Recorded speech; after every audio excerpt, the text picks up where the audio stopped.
Chapter 9 Collateral Consequences. Whatever it was her health nanites were supposed to be doing, they weren't doing it, because Citra felt awful. It wasn't pain so much as an abiding unwellness. Her joints felt like they hadn't been flexed in forever. She was nauseated, but lacked the strength to even rest. The room she awoke in was familiar, not as a specific place, but she knew the type of room it was.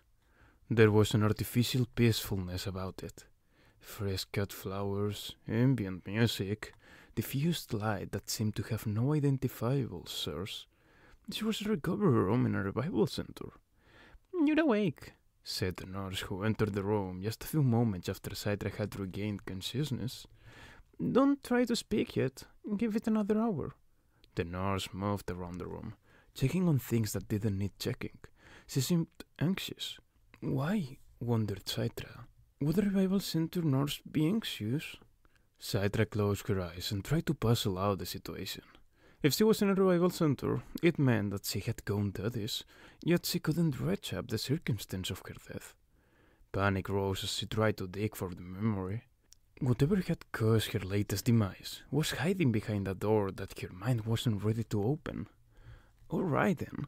She chose to leave it alone for now and concentrated on what she did know. Her name, she was Citra Terranova.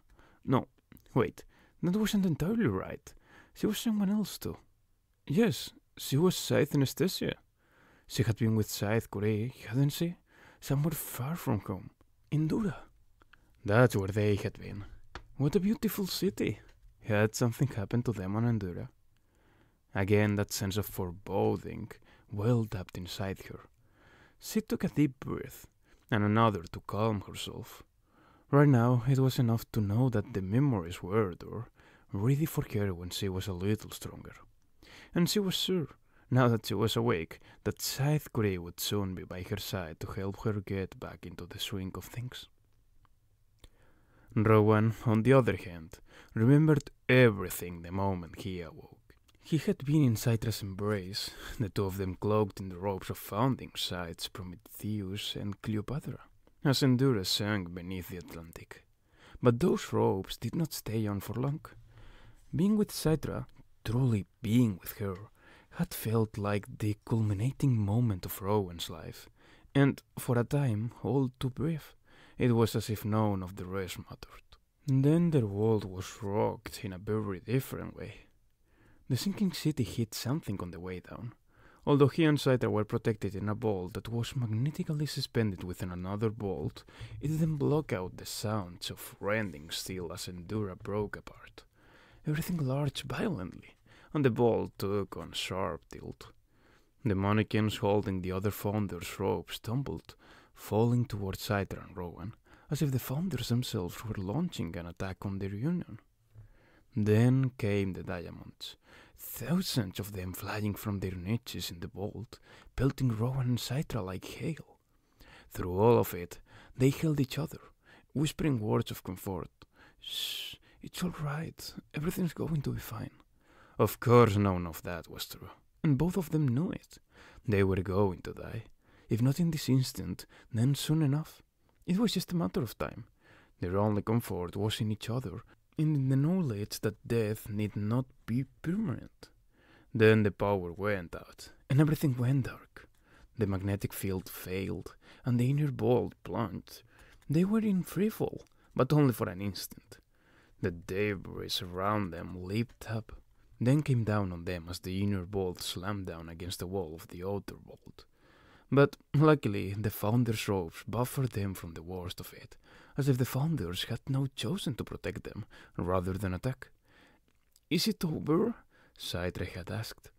"I don't think so," Rowan said, because there was still a sensation of movement and a vibration that was getting stronger. They were lying in the V-shaped wedge made by the tilted floor on the wall. "We're on a slope, I think, slipping deeper." Half a minute later, one more violent lurch tore the two of them apart. Rowan was struck in the head by something heavy, hard enough to daze him. Citra found him in the darkness before he could pull himself free to seek her out. "Are you okay?" I think so.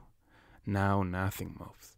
The only sounds were the distant creaks of straining metal and the mournful woodwind moans of escaping air. But no air escaped the vault of relics and futures, and no water got in. That's what Scythecory had been counting on when she sealed them in there. And although Endura was in a subtropical zone, the temperature of the ocean floor was the same everywhere, barely a degree above freezing. Once the vault succumbed to the chill, their bodies would be well preserved. And only moments after hitting bottom, Rowan could feel the air around them already getting cold. They had died there at the bottom of the sea, and now they had been revived. But where was Citra? He could tell he wasn't in a revival center. The walls were concrete. The bed beneath him wasn't a bed at all, but a slab. He was in ill-fitting grey institutional clothing, drenched from his own sweat, because it was uncomfortably warm and humid. On one side of the room was a minimalist commode, and on the other side, a door of the kind that can only be opened from the outside. He had no idea where he was, or even when he was, for there's no way to mark the passing of time when you are dead. But he did know that he was in a cell, and whatever his captors had in store for him was not going to be pleasant. After all, he was Scythe of the Fair, which meant a single death was not good enough. He would have to die countless times to calm the fury of his captors, whoever they were. Well, the joke was on them. They didn't know that Rowan had died over a dozen times at the hands of Scythe Goddard already, only to be revived each time and killed again. Dying was easy. A paper cut? That would be annoying. Scythecory didn't come for Citra, and the various nurses attending to Citra all carried that same sense of anxiety, offering nothing but diffused light and professional pleasantries to illuminate her situation. Her first visitor was a surprise. It was Scythe Pozuelo of Amazonia. She had only met him once, on a train from Buenos Aires. He had helped her elude the Scythes who were pursuing her. Citra considered him a friend, but not so close a friend that he would come to her revival. "I'm glad you're finally awake, Scythe Anastasia," he said beside her, and she noticed his greeting wasn't exactly warm. He wasn't unfriendly, just reserved, guarded. He hadn't smiled, and although he met her eye, it was as if he was seeking something in her, something he had yet to find. "Good morning, Scythe Pozuelo," she said, mastering her best Scythe Anastasia voice. "Afternoon, actually," he said. "Time flows in odd little eddies when you're in revival." He was silent for a long moment. Citra Terranova might have found awkward, but Scythe Anastasia found merely tiresome. "I'm guessing you're not just here for a social visit, Scythe Pozuelo." "Well, I am pleased to see you," he said. "But my reason for being here has to do with your reason for being here." "I don't follow." He gave her that searching look again, then finally asked, "What do you remember?" The panic rose again as she considered the question, but she did her best to hide it. In fact, some of it had come back to her since she'd regained consciousness, but not all. "I went to Endura with Marie, Scythecory, that is, for an incus with the Gronslayers, although I'm hazy as to why. The incus had to do with who would succeed Xenocrates as High Blade of Mid-America," Pozuelo explained. That opened the door a little wider. Yes, I remember now." The dread inside her grew. "We faced the council, made our arguments, and the council agreed that Goddard was not eligible, and that Scythecory should be Highblade." Pozuelo leaned away, taken slightly aback. "That is eye-opening." There were more memories now looming like storm clouds on her mental horizon. "I'm still having trouble remembering what came next." "Perhaps I can help you," said Pozuelo, no longer mincing words. "You were found sealed in the vault of relics and futures in the arms of the young man who murdered the Gronslayers and thousands of others, the monster who sank Endura." Food and water came twice a day for Rowan, sliding through a small slit in the door, but whoever was doing the sliding didn't speak at all. "Can you talk?" he called out when the next meal arrived. "Or are you like those Tonys who cut their tongues out?" "You aren't worth the waste of words," his captor responded. There was an accent to his voice. Franco-Iberian, maybe, or Chile Argentinian. He didn't know what continent he was on, much less which region. Or perhaps he was misreading the situation. Perhaps this wasn't life at all. Maybe he was dead for good, and considering the sweltering nature of the cell, this was the mortal age idea of hell. Fire and brimstone and the actual Lucifer, horns and all, ready to punish Rowan for stealing his name. In his current light-headed state, it seemed possible. If so, he hoped Citra was in that other place with pearly gates and cottony clouds, where everyone had wings and a harp. Ha! Citra playing a harp. How she would hate that. Well, all musings aside, if this was indeed the living world, then Citra was here too. Regardless of his current situation, it was a comfort to know that Scythe Curry's ploy to save them had worked. Not that the Grand Dame of Death had any desire to save Rowan. His salvation was just a collateral consequence, but that was fine. He could live with that, as long as Citra lived as well. The vault! How could Citra forget the vault? All it took was Scythe Pozuelo's mention of it to bring back the memory. Citra closed her eyes and kept them closed for a long time as her mind flooded just as inescapably as the streets of the doomed city had.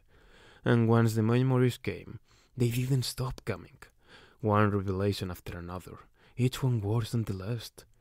The bridge to the council chambers collapsing, the French-side mob at the marina as the city began to sink, the mud scramble with Marie to higher ground, and Rowan. "Anastasia, are you alright?" Pozuelo asked. "Give me some time," she told him. She remembered Marie tricking her and Rowan into the vault and sealing it, and she remembered everything that came after, down to their last moments there in the dark. After Endura fractured and hit bottom, Citra and Rowan had pulled all the founders' ropes over themselves as the vault grew colder and colder. It was Citra who suggested that they cast the ropes off and allow their bodies to succumb to the cold, rather than wait until the chamber ran out of oxygen. As a Scythe, she knew all about the many ways to die. Hypothermia was much easier than oxygen deprivation, encouraging numbness rather than desperately gasping for air. She and Rowan held each other, relying on nothing but body heat, until that began to fade. Then they shivered in each other's arms until they were too cold to shiver anymore, and they slipped away. Anastasia finally opened her eyes and looked at Pozuelo. "Please tell me that Scythe Curry made it to safety." He took a long, slow breath, and she knew even before he spoke. "She did not," Pozuelo told her. "I'm sorry. She perished with all the others." This might have been common knowledge to the world by now, but it was fresh and painful to Anastasia. She resolved not to give way to tears, at least not now. "You still haven't answered my question," Pozuelo said. "Why were you with the man who killed the Grand Slayers?"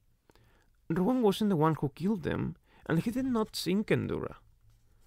"There were witnesses among the survivors." "And what did they witness? The only thing they can say is that he was there, and he wasn't there by choice." Pozuelo shook his head. "I'm sorry, Anastasia, but you're not seeing this clearly.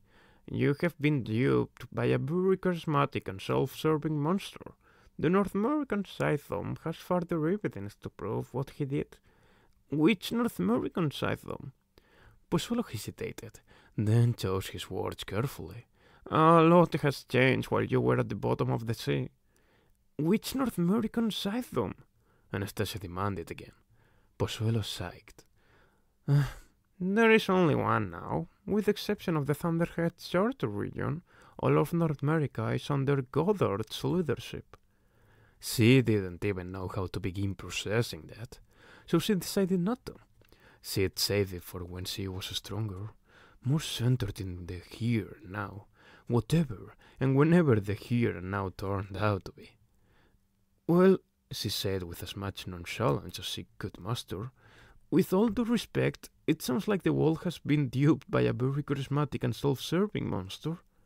Pozuelo sighed again. "This sadly is true. I can tell you that neither I, nor anyone in the Masonian Scythedom, have much love for Overblade Goddard." "Overblade?" Overplayed of North America. He claimed the position at the beginning of this year. Pozuelo scowled at the thought. As if the man wasn't being glorious enough, he had to invent an even more pompous title for himself. Anastasia closed her eyes. They burned. Her whole body did. The news made her flesh want to reject the life that had been returned to it and go back to being blissfully dead. And finally she asked the question she'd been avoiding since the moment she awoke. "How long?" she asked. "How long were we down there?" Pozuelo clearly did not want to answer, but it was not something he could keep from her. So he clasped her hand and said, "You have been dead for more than 3 years. "Where are you, my dear Marie? My existence has been all about silencing life, but until now I have not dared to entertain that whole immortal age question of what lies beyond the silence. Such elaborate ideas those mortals had. Heaven and hell, nirvana and Valhalla, reincarnations, hauntings, and so many underworlds. One would think the grave was a corridor with a million doors. Mortals were the children of extremes. Either death was sublime, or it was unthinkable. Such a melange of hope and terror. No wonder so many mortals were driven mad. We post-mortals lack such imagination. The living do not ponder death anymore, or at least not until a scythe pays a visit. But once the scythe's business is done, mourning is brief, and thoughts of what it means to not be disappear, vanquished by nanites that disrupt dark and productive thinking. Us post-mortals of perpetually sound mind, we're not allowed to dwell on that which we cannot change. But my nanites are ill now, and therefore I do dwell. And I find myself asking again and again, where are you, my dear Marie? From the Postmortem Journal of Scythe Michael Faraday, May 18th, Year of the Raptor.